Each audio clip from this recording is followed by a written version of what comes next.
Christmas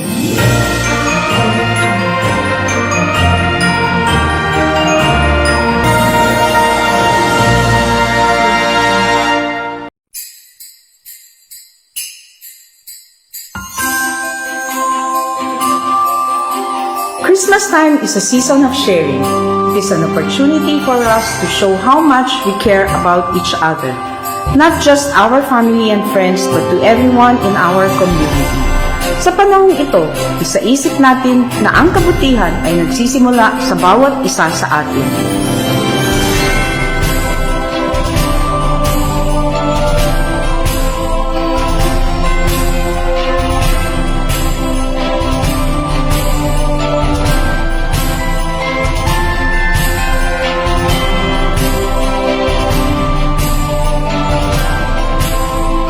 Anak ken kabsatyo, Gladys gokwe, kumab Kablaaw itinaragsa ka Paskua, ken nagasat abaro tawen.